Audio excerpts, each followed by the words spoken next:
The dying sun cast long shadows across the ruins of what was once a proud alien city. Among the twisted metal and crumbling crystal structures, a faint blue glow flickered weakly. This light came from Lyra, a young Crixian female whose bioluminescent skin was growing dimmer with each passing hour. She lay there, trapped under a fallen beam, her silvery blood slowly seeping into the dusty ground.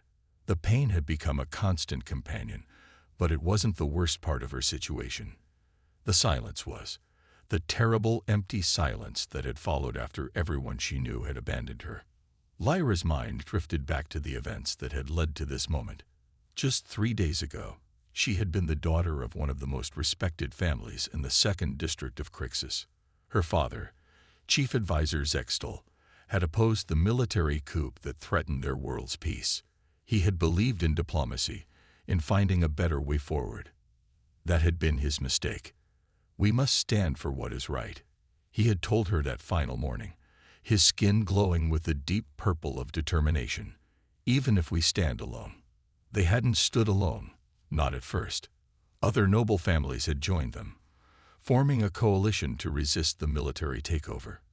But when the plasma bombs started falling and the death toll rose, those same families had switched sides one by one. Honor, it seemed, meant less than survival. The resistance crumbled, and then came the worst betrayal of all. "You are now untouchable," her own cousin had declared, standing over her injured form after the attack. His skin flickered with the green shade of disgust. "Your family backed the losing side. You know our laws. None may help you now." Those words had hurt more than her injuries. In Crixian society, being declared untouchable was worse than death. It meant complete isolation, total abandonment. Their strict honor code forbade anyone from helping an untouchable, under penalty of becoming one themselves. Now, as the third sun set, Lyra could feel the radiation poisoning spreading through her body. The military had used banned weapons in their final assault, weapons that released radiation particularly deadly to Crixian biology. Her people's natural bioluminescence made them especially vulnerable to this type of attack. Already, she could see the telling signs, her once bright skin growing patchy and dim. She tried to move again, but the beam across her lower body wouldn't budge. Her strength was fading. The radiation was winning. Even if she could free herself, where would she go? Who would help her?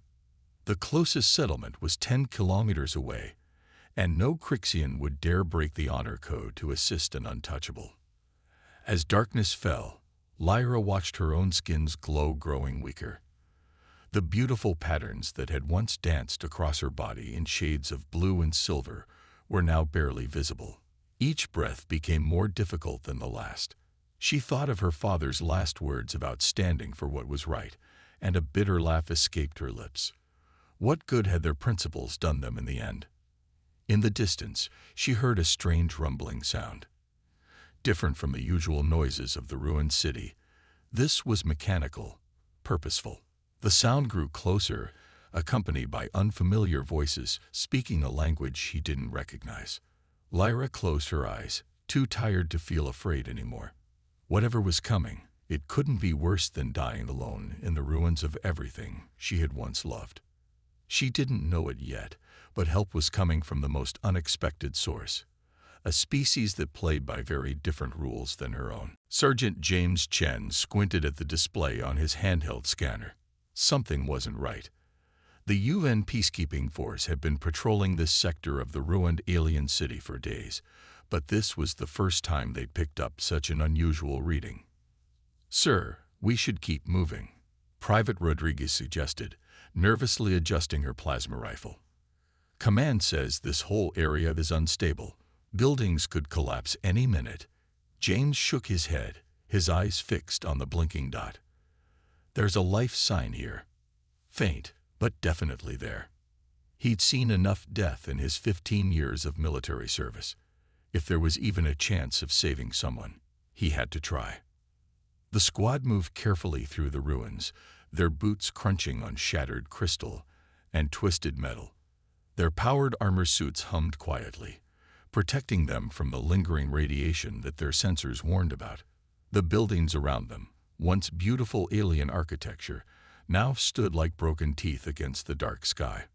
Over there, James pointed, seeing a faint blue glow beneath some debris. Rodriguez, Martinez, watch our backs. Thompson, help me with this beam. As they approached, James saw her, an alien female trapped under fallen structure pieces. Her skin gave off a weak blue light that seemed to pulse slowly like a fading heartbeat. He'd been briefed about the Crixians, but seeing one in person was different.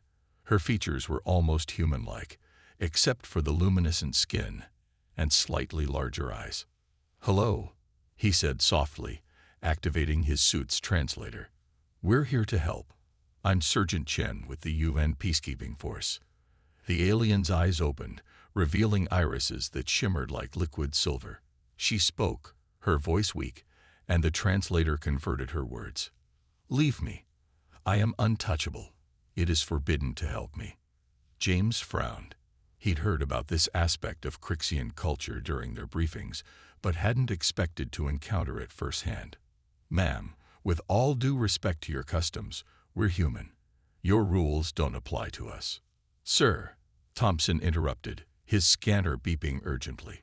"She's got severe radiation poisoning, the kind that's specifically toxic to their species." James knelt closer, noticing how the alien's natural glow flickered erratically. "What's your name?" he asked gently. "Lyra," she whispered, then added, "You don't understand. If you help me, your people could lose standing with the new government." James actually laughed at that, surprising her. "Look, Lyra, there's something you should know about humans. We're really, really bad at following rules we don't agree with. Thompson, help me with this beam." Together, they activated their suits' enhanced strength modes and carefully lifted the debris off her. James noticed how Lyra's eyes widened in surprise at their technology. Despite their powered armor, it still took both men's full strength to move the heavy beam. "The radiation levels in her system are critical," Thompson reported, scanning her again. "She needs immediate medical attention." "No," Lyra protested weakly as James gently lifted her. "Your people will be contaminated by association with an untouchable. The military government will have to deal with it," James interrupted firmly. "Where I come from, we have a saying, no one gets left behind. We don't abandon people in need, no matter what some government says." As he carried her toward their medical transport, James noticed something interesting. Where his armored hands touched her, her skin glowed just a bit brighter, as if responding to his presence. The sight filled him with determination. Whatever consequences came from this rescue, he knew he was doing the right thing. "Martins, radio ahead. Tell medical we've got a priority 1 incoming, and someone find me everything we have on Crixian biology. We're about to give these aliens a lesson in how humans handle impossible situations." In his arms, Lyra watched his face with a mixture of confusion and growing hope.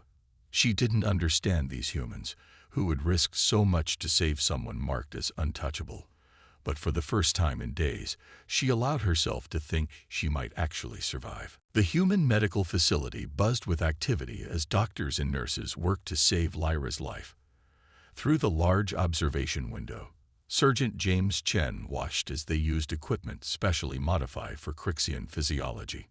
Her natural glow had grown so dim it was barely visible, and that worried him.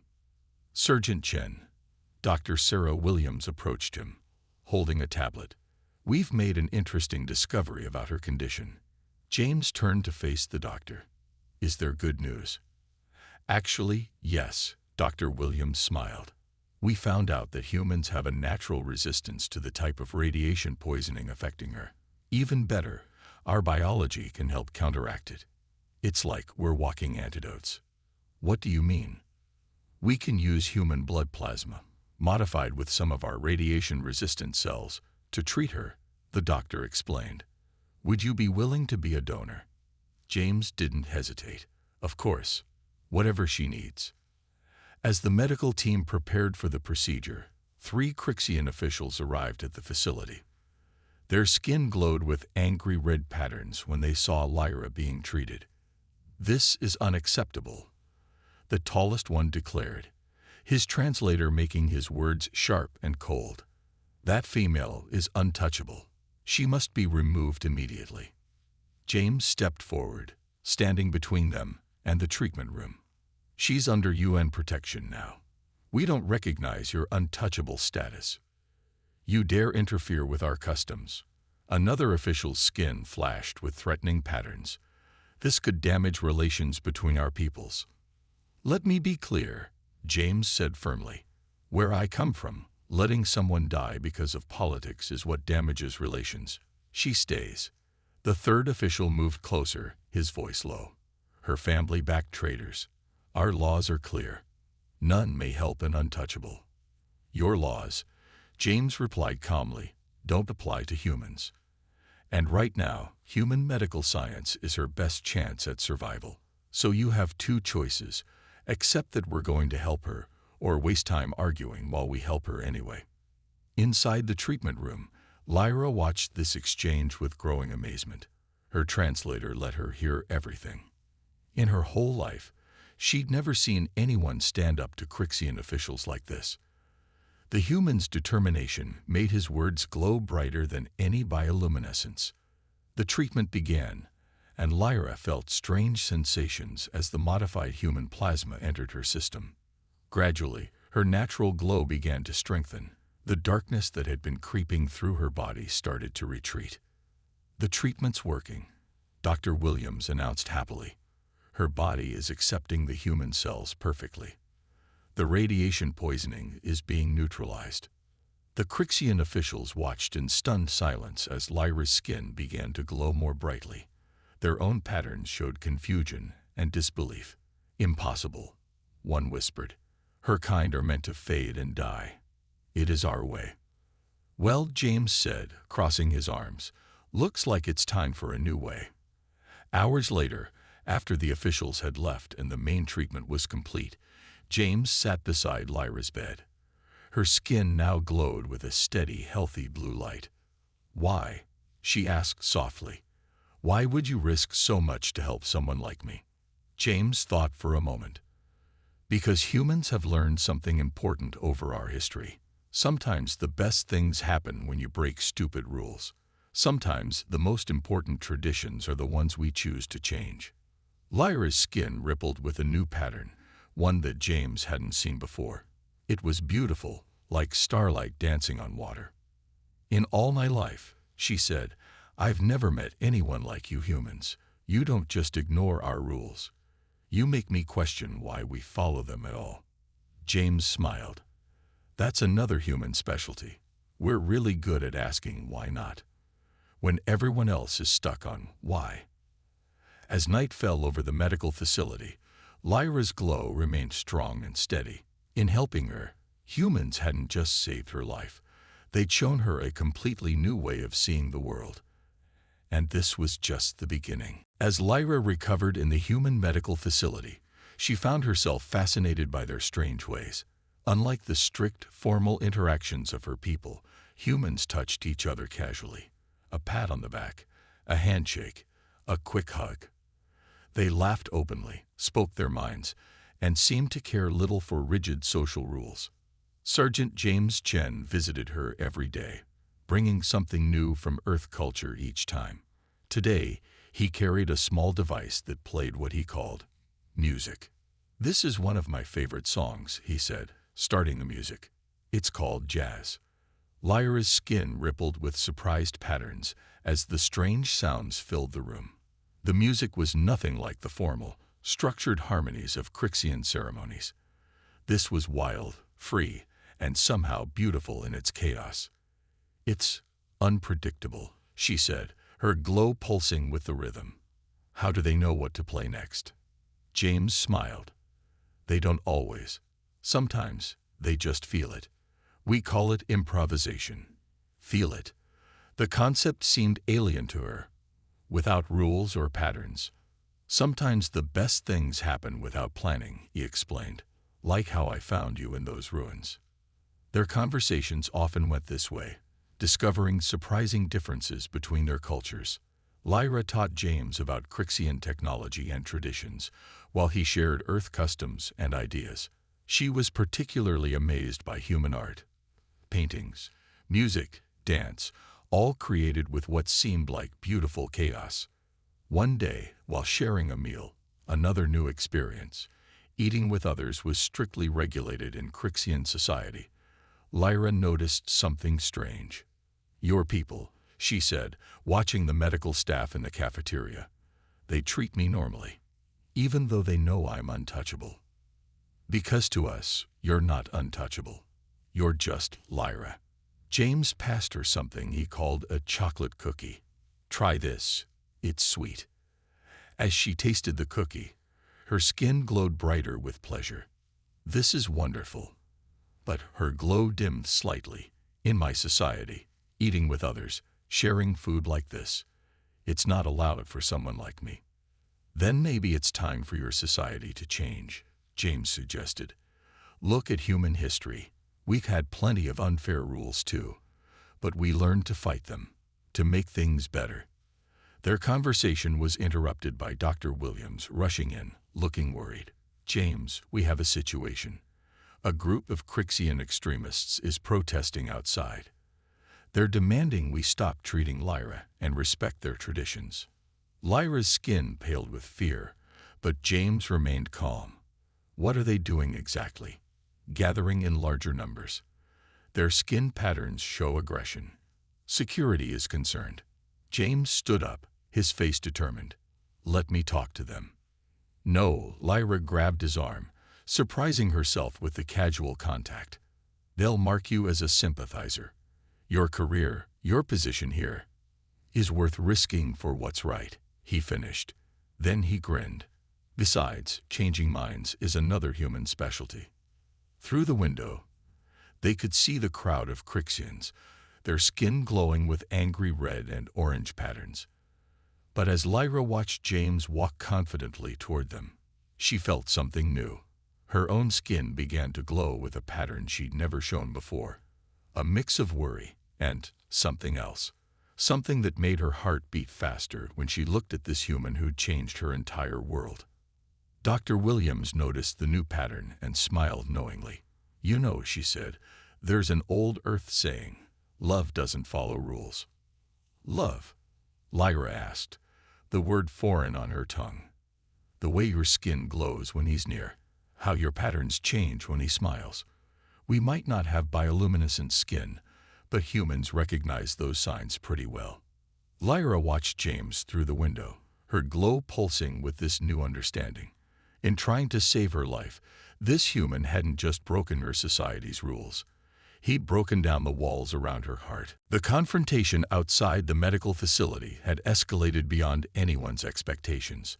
A large crowd of Crixians gathered, their skin glowing with aggressive red and orange patterns. Their leader, War Chief Kexnar, stepped forward as James approached. "Human," Kexnar's voice boomed through his translator, "you violate our most sacred traditions. We challenge you to Kruntak, ritual combat. The winner decides the untouchable's fate." James stood his ground, aware of Lyra watching from the window above. "And if I refuse? Then we declare all humans dishonorable, unworthy of relations with Crixian society." Kexnar's skin pulsed with smug confidence. "Your peacekeeping mission would end, all because you protect one worthless female." Inside the facility, Lyra pressed her hands against the window. "No, he can't accept. Kruntak was designed for Crixian biology. A human would be at a severe disadvantage." But James was already nodding. "I accept your challenge. Name the time and place." The crowd's collective glow shifted to surprise, then anticipation. Kexnar smiled coldly. "Tomorrow, dawn, the old arena." Later, in Lyra's room, she tried to talk him out of it. "You don't understand. Kruntak isn't just combat. It's a test of bioluminescent power too. Kexnar can use his light patterns to disorient you, blind you." "Then teach me," James said simply. "Tell me everything you know about Crixian fighting techniques."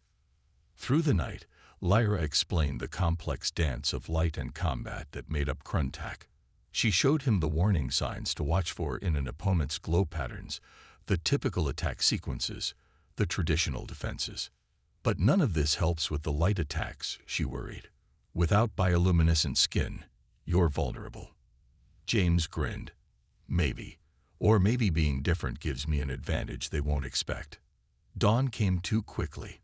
The old arena, a circular crystal amphitheater, filled with hundreds of Crixians. Their combined glow created a spectacular light show in the early morning air. James stood on one side, wearing only basic fighting clothes. He'd refused the traditional armor, knowing it would slow him down. Across the arena, Kexnar's skin pulsed with powerful patterns designed to intimidate. The fight began. Kexnar immediately unleashed a brilliant flash of light, expecting to stun James. But James had closed his eyes at the last second, a simple solution no Crixian would ever consider, since their eyelids were translucent. Taking advantage of Kexnar's surprise, James rushed forward.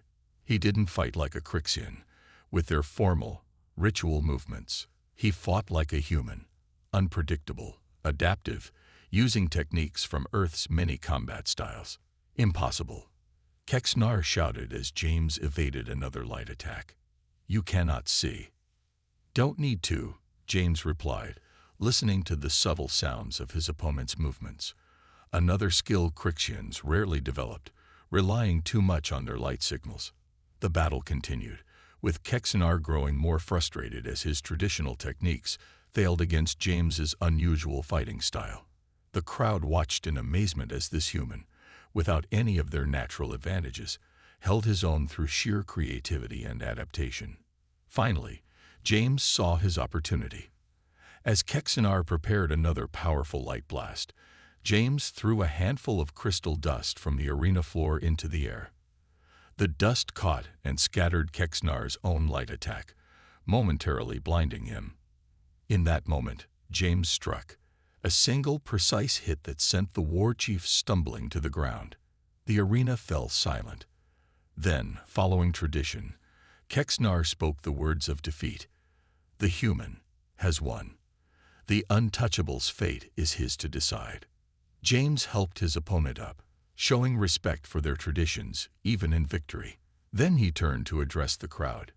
In my culture, we believe everyone deserves the chance to choose their own fate. That's what I choose for Lyra, the freedom to decide her own path. In the medical facility, Lyra watched through the window, her skin glowing with the brightest, most beautiful pattern anyone had ever seen, the pattern of love and hope combined. In the weeks following James's victory at the old arena, things began to change in unexpected ways. The story of the human who fought for an untouchable's honor spread across the city, then across the planet. But what surprised everyone most was what happened next. Lyra and James sat in the medical facility's garden, now fully recovered, watching the three suns set. Her skin glowed with soft, peaceful patterns that seemed to dance whenever he was near. I received another message today, she said, her voice mixing with the evening breeze. 5 more untouchables have been taken in by human families. The old barriers are breaking down. James smiled, taking her hand, a gesture that would have been scandalous just weeks ago. Humans are pretty good at breaking down barriers. It's kind of our thing. Their peaceful moment was interrupted by Dr. Williams rushing out to the garden, her face excited. You won't believe this. The Crixian Council wants to meet with both of you. They're considering changing the untouchable laws. Later that day, they stood before the council, 12 elderly Crixians whose skin rippled with thoughtful patterns. The head counselor spoke first. We have watched recent events with great interest, she said, her translator making her voice sound wise and gentle. For 10,000 years, our laws about untouchables have remained unchanged. But perhaps it is time for change. A younger council member stepped forward, his skin glowing with determination. The humans have shown us something important. Their strength comes not from rigid rules, but from their ability to adapt, to show compassion even when tradition says otherwise. Lyra felt James squeeze her hand supportively as the council continued their discussion. She noticed how some of the older members' skin patterns showed resistance to change, while younger ones glowed with hope and possibility. Finally, the head counselor raised her hands for silence. "We have decided. The law of untouchables will be reformed. None shall be cast out completely. All will have the chance to restore their honor through service to society." The news spread quickly. That evening, as Lyra and James walked through the city streets, they saw something extraordinary. Humans and Crixians were mingling freely, their differences forgotten. Near the market, a human family was helping an untouchable set up a small shop. At the education center, Crixian children's skin glowed with fascination as a human teacher explained Earth customs. "There's something else we need to discuss," James said, stopping near a crystal fountain. His voice sounded nervous, a rare thing for him. "I've been thinking about us, about our future." Lyra's skin rippled with surprised patterns as James knelt down on one knee. She'd learned enough about human customs to know what this meant. "In human tradition," he said, holding up a small box with a ring inside, "this is how we ask someone to share our lives forever. I know it's not the Crixian way, but—" "Yes," she interrupted, her whole body glowing so brightly she lit up the evening street. "My answer is yes." Their announcement caused another stir in both communities. Some opposed it, of course. Human conservatives argued against interspecies marriage. Traditional Crixians claimed it would weaken their bloodlines, but more people supported them than anyone expected. The Crixian Council, in their new spirit of change, worked with UN officials to create the first legal framework for human Crixian marriages. It wasn't easy. There were countless details to work out, cultural differences to bridge, traditions to adapt. But as Lyra and James helped plan their ceremony, combining elements from both worlds, they realized they were creating something entirely new. Their love wasn't just changing their lives. It was helping to forge a path for others to follow. "You know what I love most about humans?" Lyra asked one evening, her skin glowing with the special pattern she reserved just for him. "What's that?" "You never let anyone tell you something is impossible. You just keep trying until you find a way to make it possible." James pulled her close, watching how her glow brightened at his touch. "That's because humans know the best things in life are worth fighting for." The day of the wedding arrived with all three suns shining brightly in the Crixian sky. The grand crystal hall, traditionally reserved for only the highest ceremonies, sparkled with combined human and Crixian decorations. Earth flowers mixed with glowing Crixian crystals, creating a magical atmosphere that symbolized the union of two worlds. Lyra stood before a mirror, her skin glowing with nervous excitement.